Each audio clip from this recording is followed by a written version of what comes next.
Dicen que uno nunca comprende realmente el poder de la fe hasta que presencia algo que desafía todas las leyes de la naturaleza que creía conocer.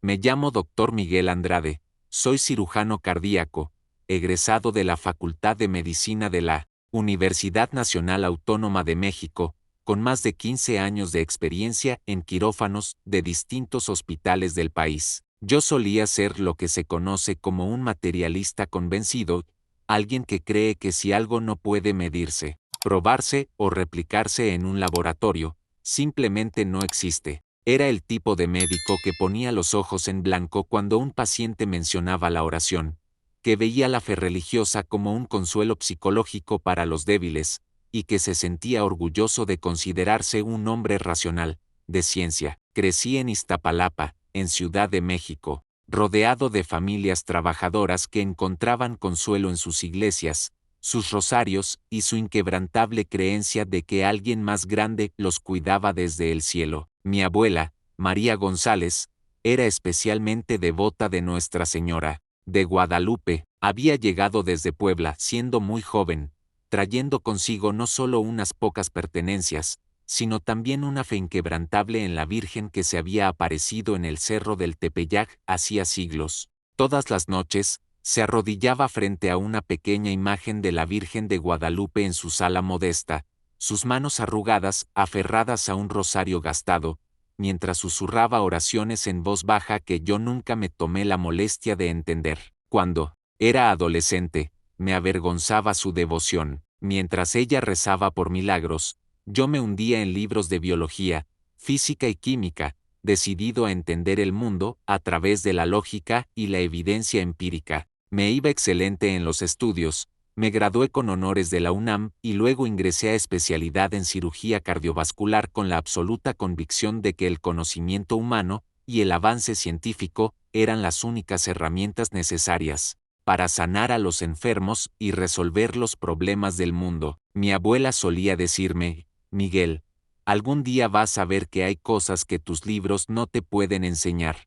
Pero yo solo sonreía con cortesía y cambiaba de tema, convencido de que su fe era producto de una mente poco instruida, aferrada a supersticiones antiguas. Mi carrera despegó exactamente como lo había planeado. Me convertí en uno de los cirujanos cardíacos más jóvenes contratados por el Hospital General de Guadalajara, un centro médico de alta especialidad conocido por atender los casos más complejos del occidente del país. Era arrogante, lo reconozco ahora, pero en ese entonces, veía mi seguridad como merecida. Tenía manos firmes, una mente analítica y un índice de éxito que me daba prestigio entre los colegas y total confianza por parte de mis pacientes. Vivía para esos momentos en quirófano, donde podía reparar lo irremediable, reiniciar un corazón detenido, devolverle esperanza a una familia solo con mi habilidad y mi conocimiento. Mi esposa, Jennifer,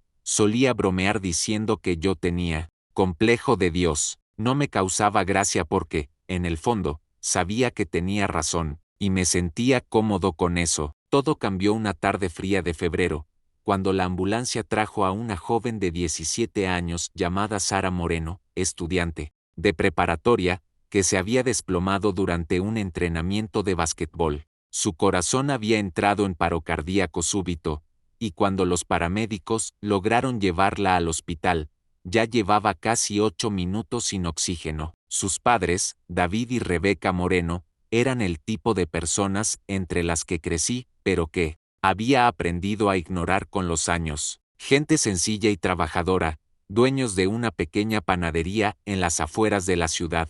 En cuanto llegaron, Rebeca sacó una pequeña estampa de la Virgen de Guadalupe y comenzó a rezar con una intensidad que me incomodó. Doctor, me dijo con lágrimas corriendo por sus mejillas, sé que usted va a hacer todo lo que pueda, pero también sé que la Virgencita va a guiar sus manos. Ella va a traer de regreso a nuestra hija. Asentí con la profesionalidad que había aprendido a usar con familiares angustiados, pero por dentro ya estaba calculando las probabilidades. 8 minutos sin oxígeno significaban casi con certeza un daño cerebral irreversible, incluso si lográbamos que su corazón volviera a latir. Esto no iba a ser una de esas historias de recuperación milagrosa que a la gente le gusta contar. Iba a ser una tragedia que destruiría a esa familia, y por más que rezaran, las duras y frías estadísticas médicas no iban a cambiar. La cirugía comenzó a las 3:30 de la tarde, y todo lo que podía salir mal, salió mal. El corazón de Sara estaba mucho más dañado de lo que las pruebas iniciales habían mostrado. Había múltiples zonas con tejido muerto, su sistema eléctrico era caótico, y pese a todos nuestros esfuerzos con cada técnica avanzada y equipo disponible, no lográbamos establecer un ritmo cardíaco estable. Durante más de 2 horas trabajamos con la desesperación de saber que una vida joven colgaba de un hilo, probando cada procedimiento en nuestro repertorio, llamando a especialistas adicionales, y empujando los límites de lo que era médicamente posible. Pero a veces la medicina no alcanza. A veces, por más preparación, tecnología y determinación que tengamos, llegamos al límite de lo que las manos humanas pueden lograr. A las 6:15, después de casi 3 horas luchando por la vida de Sara, su corazón dejó de responder. Por completo, los monitores quedaron en línea plana. La sala cayó en silencio, salvo por los sonidos mecánicos de los aparatos que ya no servían para nada. Sentí ese peso familiar en el pecho, ese que se siente cuando pierdes a un paciente, y más aún cuando es alguien tan joven, con tanta vida por delante. Miré alrededor a mi equipo quirúrgico, la doctora Patricia Villalobos, anestesióloga, con la que llevaba años trabajando, la enfermera Janet Ramírez, cuyas manos firmes me habían asistido en cientos de operaciones, y el doctor Roberto Chávez, el cardiólogo que nos apoyó con los aspectos más delicados del procedimiento. Sus rostros reflejaban el mismo agotamiento y derrota que sentía yo. Habíamos dado todo, y no fue suficiente. Hora de muerte,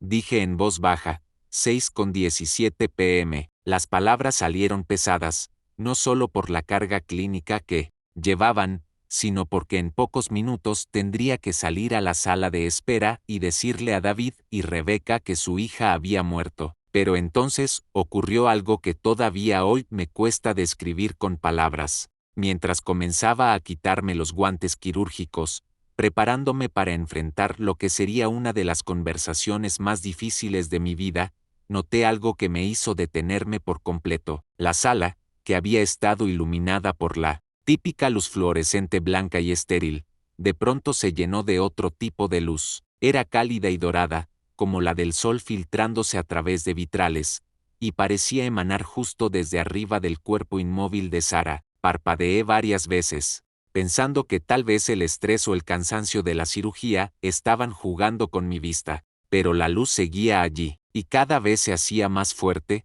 más nítida, y entonces, en medio de ese resplandor dorado, la vi, una figura femenina, de una belleza indescriptible, vestida con un manto que brillaba con luz propia, sus manos, extendidas hacia Sara en un gesto de compasión infinita. Su presencia llenó la sala con una paz tan profunda que por un momento, los ruidos habituales del hospital se desvanecieron por completo. ¿Estás viendo esto?, le susurré a la doctora Villalobos, sin apartar los ojos de la figura que flotaba sobre la mesa de operaciones. Ella me miró con preocupación, claramente pensando que algo no estaba bien conmigo. Viendo que, Miguel, ¿te sientes bien?, miré a los demás, buscando en sus rostros alguna señal de que ellos también estaban presenciando lo mismo, pero sus expresiones me lo dijeron todo. No veían nada fuera de lo común. Aquella visión milagrosa era para mí y solo para mí. La mujer en la visión me miró directamente, con unos ojos llenos de un amor y comprensión tan profundos que sentí que podía ver hasta lo más hondo de mi alma, más allá de mi orgullo, mi escepticismo y mi arrogancia, hasta ese ser humano asustado que había pasado toda su carrera intentando jugar a ser Dios, y que ahora estaba frente a algo infinitamente más grande que él. Y en ese momento, sin que nadie tocara nada, sin intervención médica alguna, el monitor de Sara comenzó a sonar otra vez. Su corazón, que había estado completamente detenido durante más de 4 minutos, empezó a latir con un ritmo fuerte, constante, algo que parecía imposible, dadas las condiciones. Mi equipo quirúrgico reaccionó de inmediato, combinando su entrenamiento profesional con una incredulidad absoluta. La doctora Villalobos revisó los signos vitales de Sara mientras el doctor Chávez analizaba el nuevo ritmo cardíaco. La enfermera Ramírez ajustó los equipos con unas manos que noté ligeramente temblorosas, aunque no supe si por el cansancio o por otra cosa. La visión de la Virgen de Guadalupe desapareció tan repentinamente como había aparecido, dejando solo la luz blanca habitual de quirófano y el sonido constante del monitor mostrando señales de vida donde antes había solo la línea plana de la muerte. Completamos la cirugía como en un estado de sueño. Todo transcurrió con normalidad desde ese punto, como si los últimos 4 minutos de paro cardíaco nunca hubieran ocurrido. El corazón de Sara respondió perfectamente al resto del procedimiento, su presión se estabilizó y sus signos vitales volvieron a niveles que se considerarían excelentes, incluso para alguien que no hubiese estado al borde de la muerte. Cuando, por fin la cerramos y la llevamos a recuperación, caminé detrás de la camilla como en trance, mi mente intentando procesar lo que acababa de ver, mientras mi formación médica insistía en buscar explicaciones racionales. El trayecto desde el quirófano hasta la sala de espera se sintió más largo que nunca. Había hecho ese recorrido cientos de veces, a veces con buenas noticias, otras con devastadoras, pero nunca con el tipo de confusión espiritual que llevaba. Encima ese día, David y Rebeca seguían en las mismas sillas donde los había dejado horas antes. Rebeca ya no lloraba, estaba sentada con la estampa de la Virgen entre las manos, y cuando levantó la vista al verme llegar, sus ojos tenían una calma que parecía sobrenatural, considerando todo lo que acababan de vivir. Doctor Andrade, dijo antes de que yo dijera una sola palabra, va a estar bien, ¿verdad? La certeza en su voz me descolocó. No era la esperanza desesperada de una madre al borde del colapso, era la confianza tranquila de alguien que había recibido una respuesta desde un lugar más allá de lo humano. Asentí, aún luchando por encontrar mi voz. Sí, logré decir. Sara va a estar bien. La cirugía fue un éxito. No pude contarle sobre la muerte y la resurrección que había presenciado, sobre la aparición en el quirófano, sobre el hecho de que, según todas las leyes médicas y biológicas, su hija debería haber sufrido daño cerebral severo por la falta de oxígeno. Rebeca sonrió, con lágrimas en los ojos, y me entregó un pequeño medallón que no había notado en su mano junto con la estampa. Era de mi abuela, me explicó. Se lo trajo desde Puebla cuando vino a vivir aquí. Siempre decía que la Virgen de Guadalupe protege a los médicos de buen corazón, incluso cuando ellos no saben que la tienen cerca. Miré el medallón en mi palma. Era viejo, gastado por los años, y llevaba la imagen exacta de la mujer que había visto en el quirófano, rodeada por la misma luz dorada que había bañado el cuerpo de Sara durante esos minutos imposibles donde la muerte fue vencida. Los días que siguieron a la cirugía de Sara fueron de los más extraños de toda mi carrera. Se recuperó a una velocidad que desafiaba todo lo que sabía sobre medicina cardiovascular. Pacientes con el tipo de daño que ella había tenido suelen requerir meses de rehabilitación, y es común que sufran problemas cognitivos por la falta de oxígeno, además de un sinfín de complicaciones posibles. Pero Sara estaba sentada, hablando con coherencia, solo 18 horas después de la operación, y al tercer día, caminaba por la unidad cardíaca, bromeando con las enfermeras y preguntando cuándo podía volver a casa. Sus pruebas de función cardíaca no mostraban ningún signo del daño que esperábamos encontrar. Mis colegas estaban desconcertados, pero atribuyeron su recuperación a su juventud y a su buen estado físico por el deporte. Hablaron de cómo los corazones jóvenes son más resilientes, de cómo los atletas tienen un sistema cardiovascular superior, y de cómo,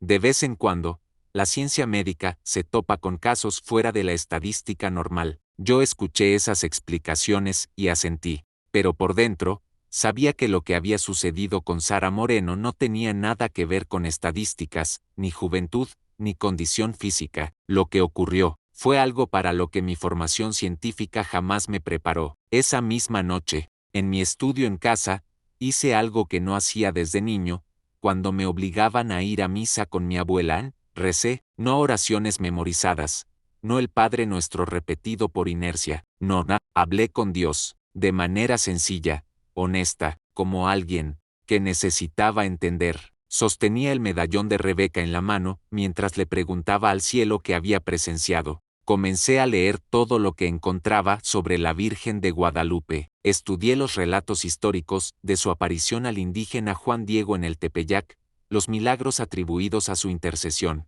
los miles de testimonios documentados a lo largo del último siglo. Mi esposa notó el cambio de inmediato. Estás diferente desde la operación de la hija de los Moreno, me dijo una tarde, mientras veíamos el atardecer desde el patio trasero de casa. Estás, no sé, más presente, más en paz. Yo siempre había sido ese esposo que traía el estrés del hospital a casa, que se quedaba hasta tarde no porque lo necesitara, sino porque disfrutaba el desafío intelectual. Pero ahora, salía antes, pasaba más tiempo con Jennifer y con nuestros hijos, Emilia, de 8 años, y Santiago, de 12, escuchando realmente sus historias del colegio, en lugar de fingir atención mientras repasaba procedimientos mentales.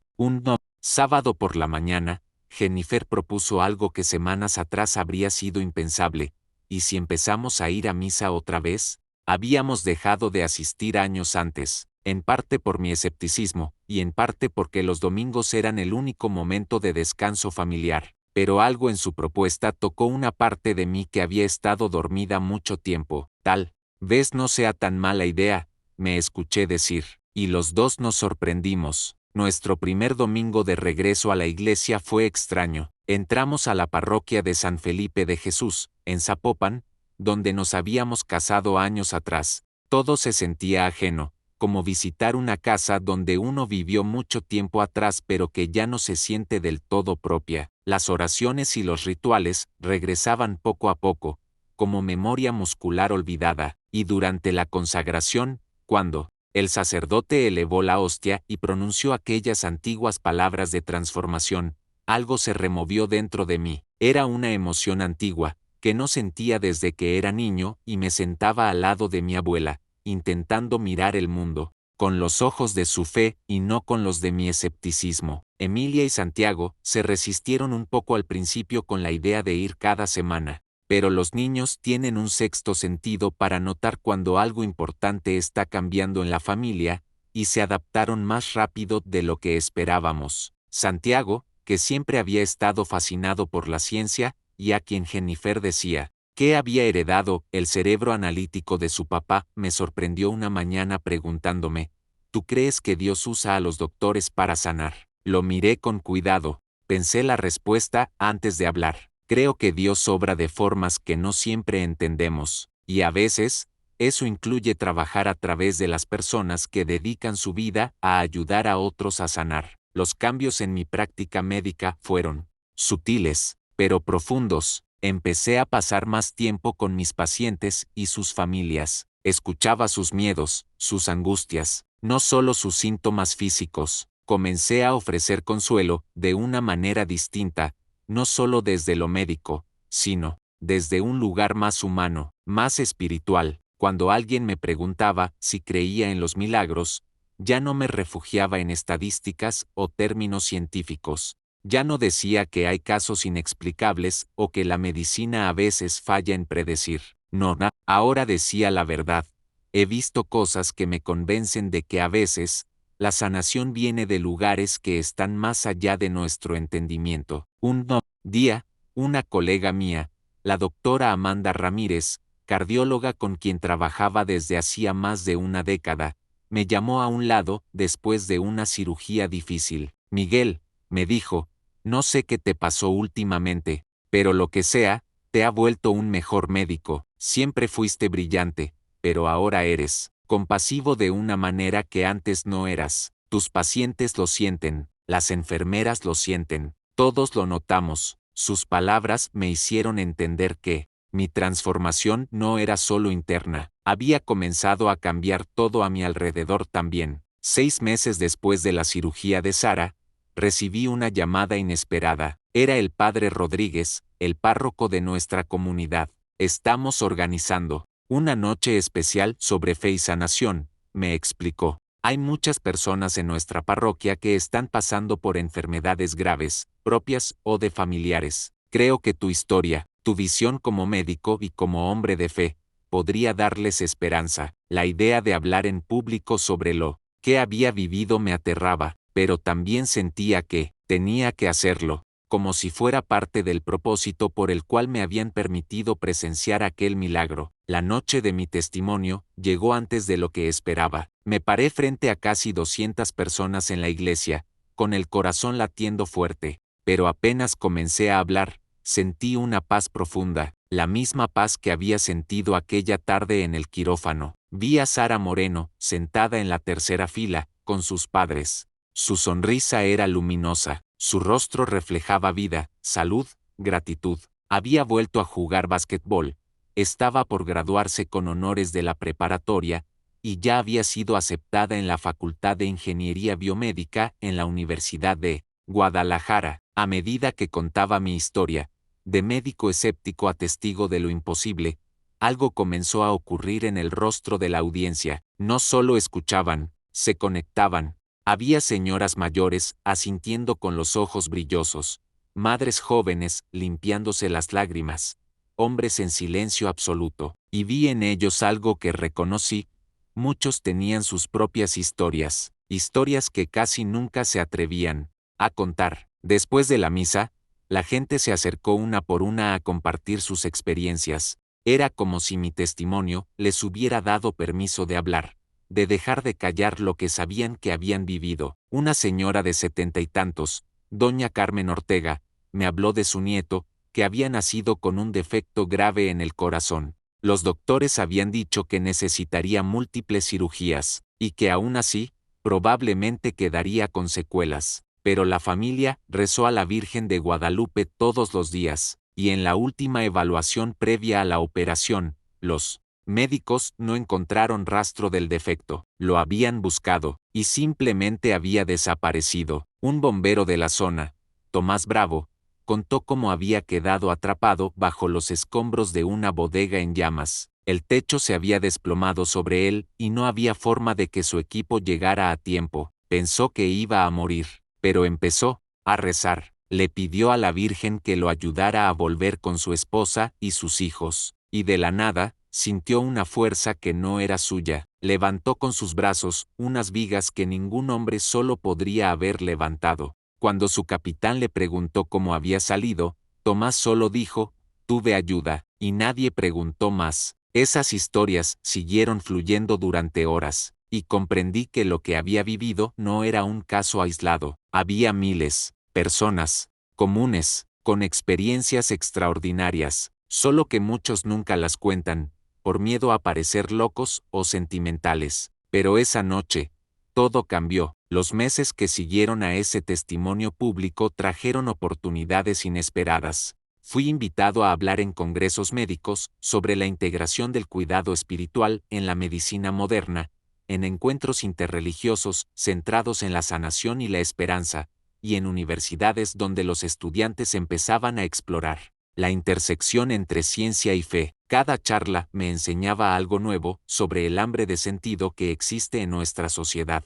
Un anhelo que va más allá del éxito material o el avance tecnológico. También noté cambios en mi forma de operar. Más allá de la empatía o la cercanía con los pacientes, había algo distinto, una intuición nueva. Había cirugías, en las que tomaba decisiones que contradecían los protocolos estándar, pero que terminaban salvando vidas. Había noches en las que sentía el impulso de visitar a un paciente por si acaso, y justo a tiempo detectábamos una complicación que se pudo tratar antes de que fuera crítica. Los procedimientos que solían ser rutinarios se convirtieron en oportunidades de lo que solo puedo describir como medicina inspirada, donde todo fluía con una precisión y gracia que iban más allá de la lógica. Uno de los casos más memorables fue el del profesor jubilado Roberto Navarro, de 68 años, que llegó con múltiples obstrucciones coronarias. La cirugía sería compleja, de alto riesgo, y se esperaba que durara más de 6 horas. Aquella mañana, antes de entrar al quirófano, recé como ya era costumbre, Le pedí a la Virgen de Guadalupe que guiara mis manos y nos concediera sabiduría, y la cirugía fue perfecta, cada incisión fue limpia, cada injerto tomó como debía, lo que debía durar 6 horas, lo completamos en menos de 4. Los resultados fueron mucho mejores de lo esperado. Cuando el profesor Navarro despertó, lo primero que dijo fue: «Doctor, tuve un sueño hermoso mientras dormía. Vi a una mujer vestida de blanco que me dijo que todo iba a estar bien, y tenía razón». «No», asentí, le confirmé que todo había salido bien, pero por dentro, sabía que su sueño había sido más que un simple producto de la anestesia. Mi relación con mi familia también se transformó. Emilia, ahora de 10 años, desarrolló un amor profundo por ir a misa. Se volvió fanática de los cuentos de santos, especialmente de Juan Diego y de los niños mártires mexicanos. Me pedía que le contara una y otra vez lo que yo había visto en el quirófano, y su fe infantil me ayudó a dimensionar el regalo que habíamos recibido. Santiago, que ya se acercaba a los 14, decidió que quería seguir mis pasos y estudiar medicina, pero con una intención que reflejaba el nuevo espíritu de nuestra familia. «Papá», me dijo una noche mientras hacíamos su tarea de biología, «quiero ser un médico que cure los cuerpos, pero también ayude a la gente a entender que la sanación viene de Dios». Esa frase resumía lo que yo había aprendido en carne propia,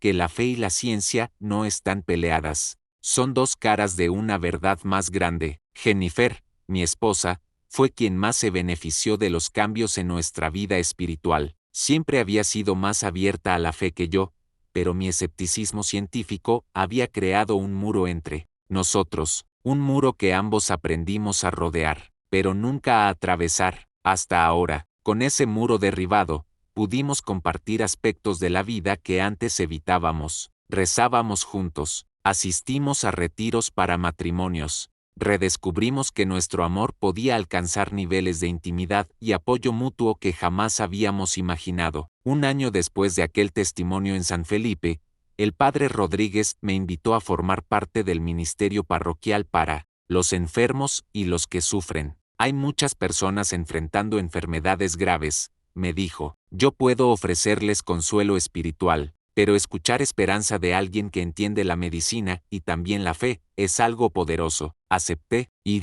comencé a visitar a pacientes hospitalizados, no como su médico, sino como alguien que podía mirar sus ojos y hablarles desde otro lugar. Esas visitas se convirtieron en algunas de las experiencias más significativas de mi vida. Me sentaba con familias devastadas, rezaba con pacientes. Antes de cirugías complicadas, compartía mi historia con quienes estaban listos para escucharla. Y muchas veces, de esas conversaciones surgían pequeños milagros, no siempre físicos, pero sí transformaciones profundas, emocionales, espirituales. Gente que encontraba paz en medio del dolor, o esperanza donde ya no la había. En una de esas visitas conocí a Catalina Muñoz, madre de 3 hijos, con un cáncer de ovario avanzado. Su diagnóstico era sombrío, ya había agotado casi todos los tratamientos. La primera vez que la vi, estaba enojada con Dios, con el mundo, con su cuerpo. Hablamos durante varias visitas. Le conté mi historia, le conté también sobre otras personas que habían encontrado sentido, y hasta alegría en medio del sufrimiento. Catalina decidió hacer una peregrinación a la Basílica de Guadalupe, a pesar de su debilidad y de los temores de su familia por el esfuerzo físico. Regresó 3 semanas después, transformada, radiante. Sus últimos estudios mostraron que el cáncer no había avanzado como se temía, pero más allá de lo clínico, ella había encontrado una paz que iluminó sus últimos meses con una conexión tan profunda con sus hijos y su esposo, que su familia luego me describiría ese tiempo como un regalo del cielo. Hoy, al mirar hacia atrás y recordar esa tarde en el quirófano del Hospital General, me doy cuenta de que mi visión del mundo cambió por completo. Vida, muerte, sanación, propósito, todo. Sigo siendo cirujano cardíaco, sigo buscando la excelencia, pero ahora lo hago con una humildad distinta, con la certeza de que no estoy solo, que mis manos, por hábiles que sean, no son nada si no están guiadas por algo más alto. Cada mañana, Antes de entrar al hospital, paso unos minutos en la pequeña capilla que construyeron junto al centro médico, una capilla que existe gracias al esfuerzo de las familias que vivieron experiencias de sanación que no pueden explicar de otro modo. Me arrodillo frente a la estatua de la Virgen de Guadalupe, donada por la familia Moreno, y pongo mis manos en las suyas. Le pido sabiduría, fortaleza, y que me use como instrumento de sanación. Ese medallón que Rebeca me regaló, cuelga, ahora de mi cuello, debajo del uniforme, y me recuerda, cada día, que nunca opero solo. Mis hijos han crecido siendo testigos del camino espiritual de su padre. Emilia, ahora con 13 años, participa activamente en el grupo juvenil de la parroquia. Hace poco nos anunció que quiere ser enfermera pediátrica, inspirada, según sus propias palabras, por la misión de sanación que Dios da a quienes quieren ayudar a sanar no solo el cuerpo, sino también el corazón. Santiago, a sus 16, mantiene firme su sueño de estudiar medicina, pero también ha desarrollado una vocación por el servicio misionero. Durante sus vacaciones de verano, ha empezado a voluntariarse en clínicas gratuitas en comunidades marginadas del estado, y ya habla de algún día llevar atención médica a regiones pobres de América Latina, donde la fe y la sanación se cruzan de maneras que la medicina occidental apenas comienza a comprender.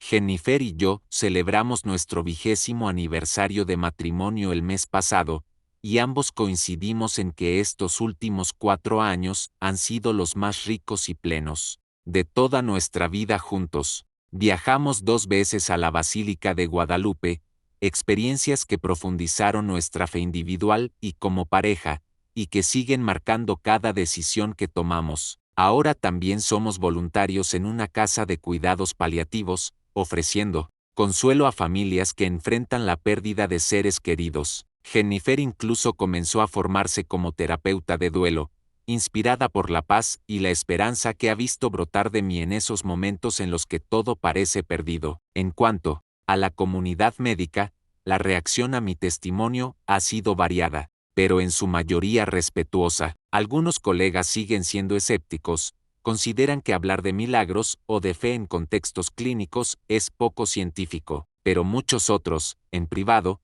me han compartido sus propias experiencias, recuperaciones que no saben cómo explicar, intuiciones quirúrgicas que le salvaron la vida a pacientes, momentos inexplicables de conexión o presencia durante intervenciones críticas. La doctora Patricia Villalobos, mi anestesióloga de toda la vida, me confesó hace poco que ha empezado a practicar algo que llama presencia consciente antes de cada operación. Se toma un minuto en silencio para centrarse, agradecer y abrir el corazón a la gracia, en lo que sea que se necesite para esa vida que tiene frente a ella. Incluso la administración del hospital, que al inicio mostró reservas por los riesgos legales de hablar de milagros, ha cambiado su visión. Ahora llaman a nuestro enfoque una atención integral del paciente. Nuestra unidad de cirugía cardíaca tiene los mejores resultados de la región.